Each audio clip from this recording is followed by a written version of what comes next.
Hi, my name is Kyle Goettl, and I'm the nurse clinician for the Amputee Rehabilitation Program here at Parkwood Hospital in London, Ontario, part of St. Joseph's Healthcare.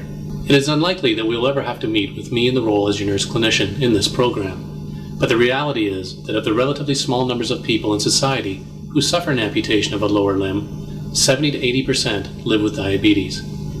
Half of that 80% will have a second amputation within 2 to 5 years of the first. Having said that, the American Diabetes Association estimates that over half of the amputations related to diabetes are preventable. That makes understanding and practicing good foot care an important part of living with diabetes. One of the possible side effects of diabetes is diabetic neuropathy. This term is used to describe the lack of feeling or sensation that some people living with diabetes can start to experience, particularly in their hands and feet. This effect can make it very difficult for someone to know when their foot is experiencing harm through too much pressure or extreme temperatures. We call this effect the loss of protective sensation. There's a quick, reliable, painless test that your doctor or health professional can perform on your feet that will give you a reliable indication as to whether or not you are suffering this loss of protective sensation. It is called a 10-gram monofilament test, or a Semmes-Weinstein test. It involves the use of a thin plastic wire, much like fishing line, that is pushed against the bottom of each of your bare feet in 9 locations, just like this, and 1 more location on the top of each foot. With your eyes closed, you say out loud if and when you feel the pressure from the wire. Every time you feel the monofilament where it touches your skin, it is recorded as a positive sign. A positive score of 6 or less out of 10 means that you are suffering from loss of protective sensation, and means that your foot will be at high risk for suffering a wound. This test should be performed annually, but more often if either foot scores 6 out of 10 or less. This loss of protective sensation makes it essential that you get into the habit of giving yourself good foot care. A good way to learn proper foot care technique is to watch an actual demonstration. The items include skin moisturizer, a large handheld mirror, soap, washcloth, and towel. It is important to mention that not all soaps are the same. You want to use one that cleans but is gentle to your skin. Perfumed and deodorant soaps can be particularly harsh on the skin and should be avoided. It would be a good idea to ask your health professional for particular product suggestions to best meet the needs of your own skin. The water for the wash can be warm but never hot. The loss of protective sensation that we talked about earlier can slowly affect your hands, possibly making them unreliable to sense a safe water temperature. This can make burns to your fingers or toes a real possibility. Our model Travis is using his elbow as an easy way to check if the temperature is safe. If you're using a thermometer, a temperature between 32 and 40 degrees Celsius would be considered a warm bath water.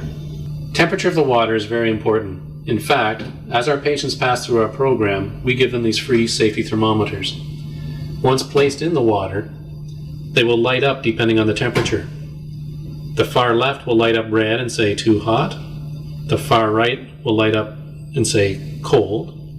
Or what we want is the middle one to light up green and it will say okay. It is a simple but useful way of making sure that the temperature of the water is safe.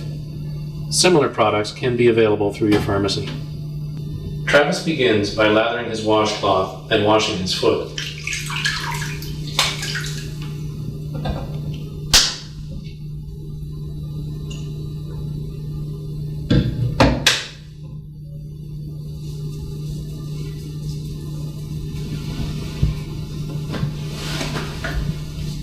He's making sure that he gets to all areas of his foot.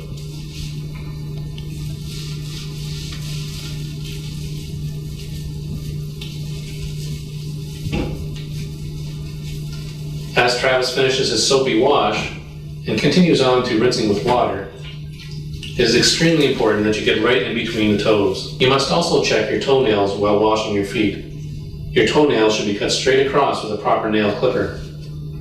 The foot inspection occurs during the entire washing, rinsing, and drying procedure, but it is essential that at the end of the drying, and again making sure that you get right between the toes, that you use a large handheld mirror to look at all areas of the foot. A mirror such as this one can be purchased at any drugstore and most dollar stores. During your washing, drying, and visual inspection, if you find a change in the appearance of your skin, it could be a black or a red mark that may or may not be broken open. Do not soak it. It used to be believed that soaking a wound would speed up healing, but all you're really doing is creating a large bacteria soup that likely will lead to a nasty infection. Instead, go see your health professional as soon as possible to have the area treated and the problem corrected. The next step is to make sure that you apply a small amount of skin moisturizer to your feet, being careful not to get it in between your toes or on any breaks in the skin or sores found during the inspection. If the moisturizer gets in between the toes or on a wound, there's a good chance of having the skin break down and getting an infection. Give the lotion a chance to be absorbed into your skin before putting your socks on. Some people perspire a lot between their toes and find comfort by applying a small amount of powder there. Having completed the foot care, it is now important to pause a moment before putting on your footwear. Always check the inside of your socks and shoes before you put them on. It is amazing how often things such as a nail, tack, stone, or paperclip will find their way into the sock or a shoe. The pressure created by these items can be the starting point for a bad foot wound. Many of the people that I've looked after in our amputee rehabilitation program described having a foot wound for some time without realizing it. By the time they did realize it, the wound had become very serious and eventually led to their amputation. On display are a sample of footwear that would be safe choices for people living with diabetes, depending on their individual needs. You need to make sure that your shoes have lots of room for your toes, so that your toes aren't being pinched by inside seams. Pointed shoes put too much pressure on your toes, and open-toed shoes or sandals don't offer any protection at all. This pair of runners, much like other runners on the market, have stitch work on the outside of the shoe around the toe box. Is common on many varieties of shoes. But if we reach inside the shoe itself and feel along where the stitch work is, I can tell that this shoe is safe for someone with diabetes. I cannot feel any of that stitch work coming through. Nothing to cause pressure points on someone's toes. This next pair of shoes is meant to demonstrate what a wide toe box looks like. It's not pointed, so it gives your toes lots of room to move inside the shoe. The other nice thing about this is that it shows that there aren't any stitch working on the outside of the toes, which means that there aren't any pressure points inside to give your toes difficulties. Finally, this last pair of shoes is much like the other pair that I just showed you. This shoe, like the previous shoe, has a wide toe box, not pointed at all. It's also smooth. There are no seams in there to cause pressure points. But it is also extra depth, which means that it can accommodate people whose toes may need extra room.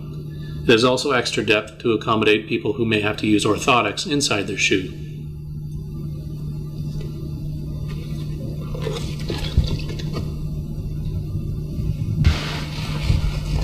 Footwear should not be limited to outside the home. It's just as important to protect your feet while in your home.